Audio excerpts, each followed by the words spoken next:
안녕하세요. 오늘은 창세기 9장입니다.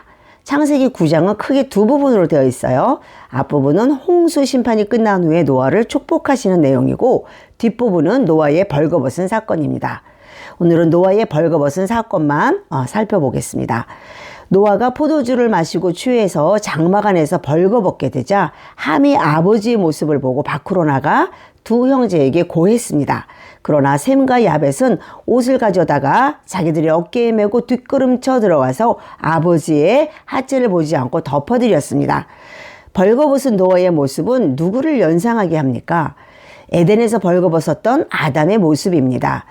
홍수 심판 가운데 구원 얻은 노아는 인류의 두 번째 시절이라고도 말할 수 있습니다. 그런데 그 노아가 아담같이 벌거벗었습니다. 이는 노아의 어떤 행위로도 구원 얻을 수 없음을 보여준 사건이었습니다.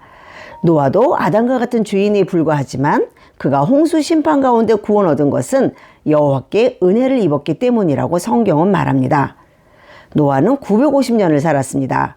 그동안 수많은 일을 경험했을 텐데 벌거벗은 일이 무엇이 중요해서 성경에 기록했을까요?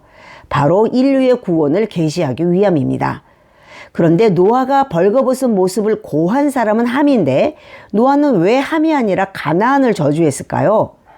벌거벗음을 덮어준 사람은 셈과 야벳인데 왜 야벳은 축복하지 않고 셈만 축복했을까요?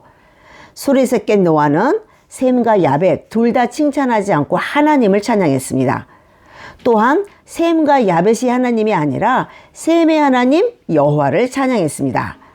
이 말은 인류의 벌거벗음을 덮어줄 여자의 후손 메시아가 셈의 후손 가운데 오신다는 예언이었습니다. 셈은 하나님께 선택받아 여자의 후손이 된 것이지요. 창세기 3장 15절의 언약이 이어지는 모습입니다. 막 술에서 깬 노아가 어떻게 이런 말을 할 수 있었을까요? 노아는 족장시대의 선지자로서 하나님의 영의 감동을 얻고 구원을 계시한 것입니다. 27절을 보시면 야벳을 창대하게 하사 셈의 장막에 거하게 한다고 하십니다. 이 말은 야벳을 칭찬하는 게 아니라 야벳의 후손이 어떻게 될지를 예언한 것입니다. 비록 야벳이 셈과 함께 아버지의 벌거벗음을 덮어주는 착한 일을 했지만 구원의 문제만큼은 하나님이 택한 셈의 후손 중에 오시는 여자의 후손 메시아를 믿어야만 함을 말합니다. 이것은 구원 계획에 대한 하나님의 주권이지요. 그런데 이상한 일이 있습니다. 노아가 벌거벗었다고 형제들에게 고한 아들은 함인데 노아는 함을 혼내지 않고 함의 아들 가나안을 3번이나 무섭게 저주합니다. 가나안은 저주를 받아 그의 형제의 종들의 종이 되기를 원하노라. 이는 창세기 3장 15절의 저주와 유비를 이룹니다. 가나안이 저주받고 뱀의 후손이 되어서 여자의 후손에게 철저하게 패배하는 모습을 3번이나 예언한 것입니다. 에덴 동산에서 아담이 벌거벗었다고 고한 자는 사탄이었습니다. 노아가 벌거벗었다고 고한 자는 함입니다. 그러므로 함은 사단의 역할을 했다고 볼 수 있습니다. 그래서 함이 사단의 계열이 되고 그 후손인 가나안도 저주받게 된 것입니다. 후에 가나안과 그 자손들은 우상을 섬기다가 가나안 땅을 죄로 가득 차게 해서 하나님의 저주를 받고 출애굽하는 이스라엘의 패배에서 쫓겨나게 됩니다. 창세기 9장을 정리해보면 이렇습니다. 홍수 심판이 끝난 후에 노아의 8식구만 남았습니다. 뱀의 후손이 모두 없어지고 여자의 후손 8명만 남았다는 뜻이지요. 그런데 그들이 또 두 진영으로 갈라진 것입니다.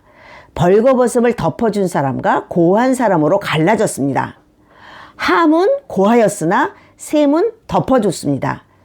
사단은 성도들의 잘못을 밤낮 고하는 자입니다. 그러나 하나님은 덮어주시는 분입니다. 가죽옷으로 아담의 벌거벗음을 덮어주셨고 보아스의 옷깃으로 룻을 덮어주셨고 제물의 피로 언약궤 뚜껑을 덮어주셨습니다. 덮어준다는 말은 곧 속죄한다는 뜻입니다. 주님은 속죄 제물이 되어주셔서 우리의 벌거벗은 모습을 덮어주셨습니다. 우리가 또 죄를 짓고 넘어지고 낙심할 때 사단은 우리가 벌거벗었다고 고하며 우리를 죄책감에 빠지게 하지만 하나님은 항상 덮어주시는 분입니다. 하나님은 우리의 허물, 죄의 벌거벗음을 덮어주겠다고 창세기부터 언약하셨고 신약에 와서는 주님의 피로 우리의 허물을, 우리의 벌거벗음을 덮어주셨습니다. 우리는 연약하지만 하나님의 언약은 강합니다. 우리는 자주 죄에 빠지지만 하나님의 은혜는 더욱 크십니다. 우리의 소망은 우리의 허물을 덮어주시는, 우리의 벌거벗음을 덮어주시는 하나님의 언약과 은혜입니다. 덮어주시는 언약과 은혜를 바라보는 신앙생활이 되시기를 바랍니다. 감사합니다.